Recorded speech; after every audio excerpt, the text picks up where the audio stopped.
Hello, everyone, and welcome back to another installment of our Fireside Chats for February, this month's Black History Month.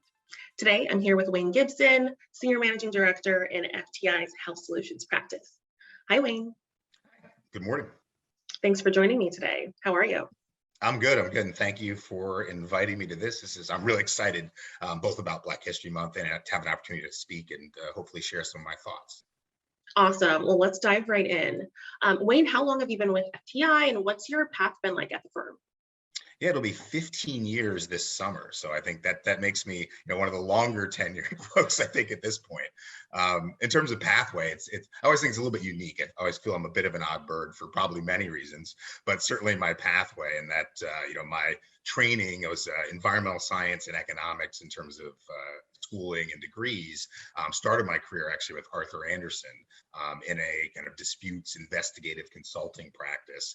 And when Arthur Andersen, as I often say, kind of abandoned me, for those who are familiar, Andersen kind of went away as a company. I followed some folks to another consulting firm. And then some of the partners from Andersen with whom I had been in touch had gone over to FTI, and I had maintained contact with them.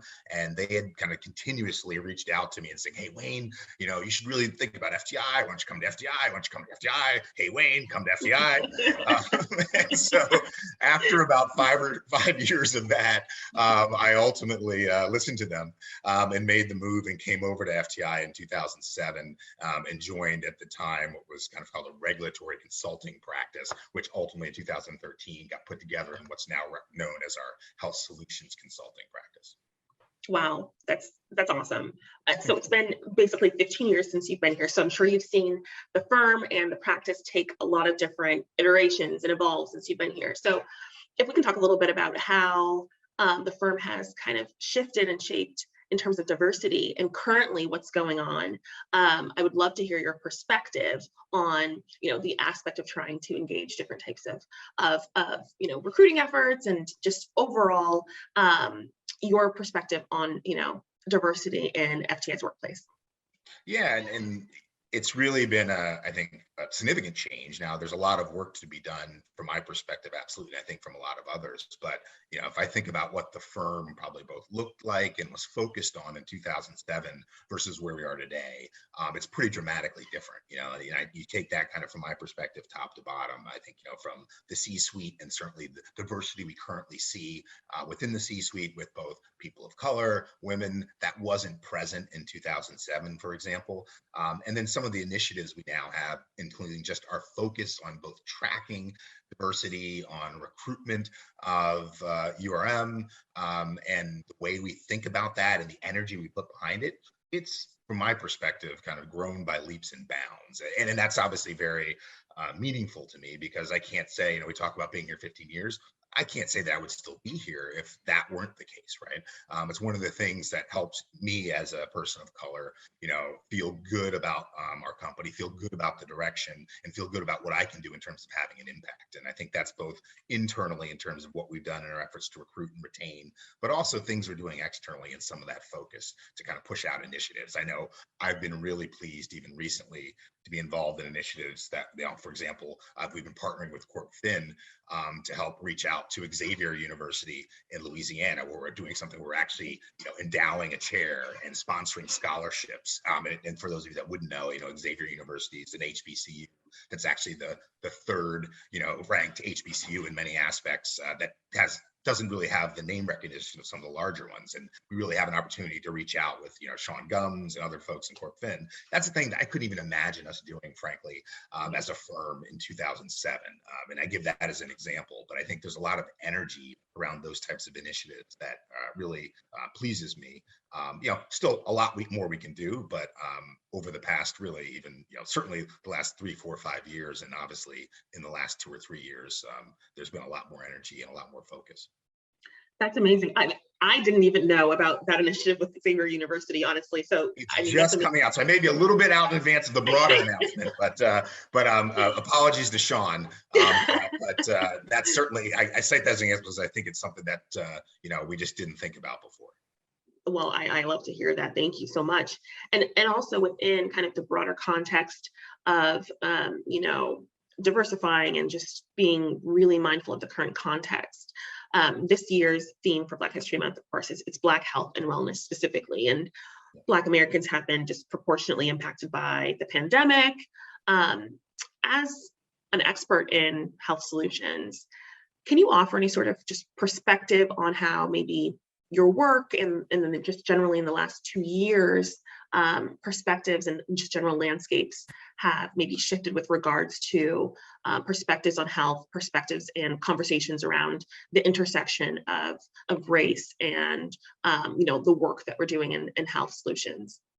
Yeah, and it's one of those things where some of my clients, and so maybe to frame what I do for those that don't know, I spend a lot of one of the things I do is I help lead some of our efforts as it relates to payers and managed care within health solutions. What that means is large insurers, national insurers, regional insurers, and frankly, even health systems, providers, other third parties that are partnering and contracting these insurers, often on public programs like Medicare, Medicare Advantage, Managed Medicaid. Yeah. I interact with those entities to try and help improve their performance and stay aligned with regulatory and compliance issues. And so if you think about that, some of those populations are populations that are more highly at risk. That one of the areas that gets focused on there are both higher risk for people of color, as we know, not only with respect to the pandemic that had a disproportionate impact, but also mental health issues, something that's really been an area of focus that, I think many of us have had to think about more and have had both family members and others that have been impacted by that. That's another area of focus that you see. Unfortunately, as you see, like anything, everything's lagged, right? So in terms of working with our clients, certainly I'm aware of programs are being implemented at a national level, programs implemented, by the federal government, as well as commercial entities. A lot around focusing things like social determinants of health, that play into some of these factors. And that's where you'll hear about some of this, helping identify what are some of the things that actually put people more at risk and how can we get out in front of those to help address these at-risk populations. And so I think from my perspective, the good thing is we're seeing some of our clients react to that. And we're seeing those, frankly, even be explicitly taken into account in some of these programs, especially around things like, Medicaid and even Medicare. One of the things that's been interesting, we hired, I think last year, a Black physician, Dr. Paul Isaacs, who's both a physician and a clinician, and also used to be a lead in terms of the Seminole health system. And one of the areas that he actually had impact in was as it relates to things like SDOH, when in his role of helping lead the Seminole health system for about 4 or 5 years. And so it's something he and I and others have had discussions about as he's come on board in ways we can help our clients, assess that type of risk and have impacts there as well.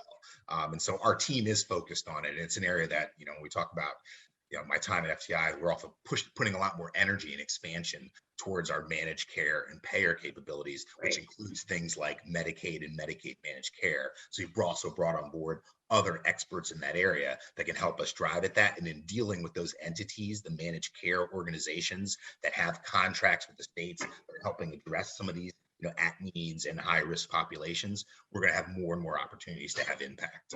We just had a recent project that we're finishing in North Carolina that was helping an entity transition into a program where they actually were creating additional support focused on behavioral health, some other mental health issues, also some developmental disabilities, this tailored plan around individuals with that really high risk need. And so that's another area where hopefully we're gonna get more and more opportunities to help entities like that as they transition into programs that are outreaching to these populations. So from my perspective, I think we're gonna, we haven't seen it as much as maybe we'd like to, and haven't had the impact as much as we'd probably like to, but prospectively, I think it's there. That's phenomenal to hear. It's so interesting to hear about the type of work and the way that that's just kind of transforming recently and the potential for the future that it has. I feel like I could ask a million more questions about some of that stuff that you just mentioned and where it's all heading. But for now, we have one more question for you, which is, I would like to hear for you personally, how, if anything, have you taken steps to practice self-care and just generally achieve balance within the last 2 years as we're all kind of isolated, but just also more broadly, how do you kind of self-care? Yeah, and look, it's a challenge. It's a challenge for me, like it is, I think, for everyone. And I've got, two teenage children and one elementary school age child. So Wow. for us, it's a family approach, right? I mean, Yeah, we yeah. all had to learn ways to, change what we do, how we do, how to try and take better care of ourselves. I think both mentally and hopefully physically maintain some of that as well. For me, it's defining specific time I can have, because I know I tend to be, like I think many of our FTI professionals, someone that drives myself very hard, over Mhm. schedules myself, not only not only with work but with other activities. Yeah. And so for me, it Sure. was trying to find ways I could actually carve out time that would be time I would focus on something that helps me. The thing that's a little bit maybe embarrassing to admit here is what I did was I started playing the guitar. Nice. I'm someone who never previously, explored any potential musical abilities. And as Okay. everyone in my family will tell you, I can't sing worth a lick. And if it would drive everyone out of the room when I start singing, although it doesn't often hold me back. But I tried to explore that a little bit more, to do something that could help me focus and relax. I enjoyed and always had an affinity for. So started taking guitar lessons, which for me was just, a defined hour and a half, a week, plus whatever time I could fit into practice. And it's just, for me, that's a step. It's something that might feel small, but it feels much larger in that sense, that it's time, it's emblematic of what you can do to just take some time to focus on that.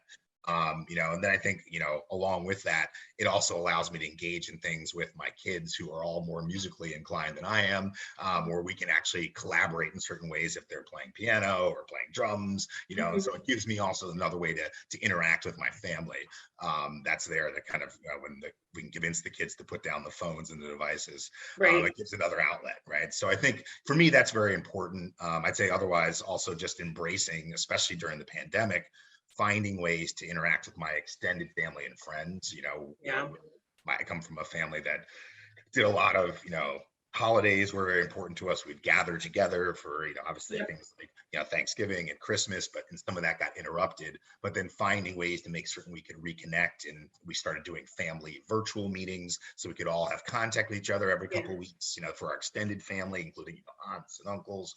And then, once we were able to be in person, making certain we could take advantage of those opportunities. So it's really been, finding whatever works, frankly, but really having that thought that, hey, we really need to make certain that we're changing some of our behaviors and approaches, trying to establish some level of kind of balance to have activities that give us an outlet, help us kind of Right. take mental breaks. Those are important, and Yeah. certainly could do a better job, but doing my best to try and advance that both with myself and with my family. I love that. I mean, and the best, all we can do is try our best with managing it all, right? And Right. um, I actually love that you restarted or started taking some guitar lessons, because now, this is kind of inspiring me to pick it back up again. I used to take guitar lessons, Oh, and it's been wow. years since I have touched one, and I actually don't even have my guitar anymore. But now, after this conversation, who knows? Maybe I'll pick it back up again. We'll see. We could talk guitars. It'd be Yeah, great. we can I've talk got a guitar. Fender Stratocaster and an Epiphone 335 that I both have now, and so I'm trying to learn. Nice. I'm sure you are far better than I, but I hopefully you highly can give me doubt some that, tips. honestly. It's been a long time. Well, look, thank you so much for taking some time to chat. I really appreciate it. And I love the perspective that you offered. And I think this will be a super just relevant and timely conversation for a lot of folks right now. So thank you so much, Wayne. Appreciate it. No, thank you. You have a great day. Good to talk You to you. too. You too. Bye-bye.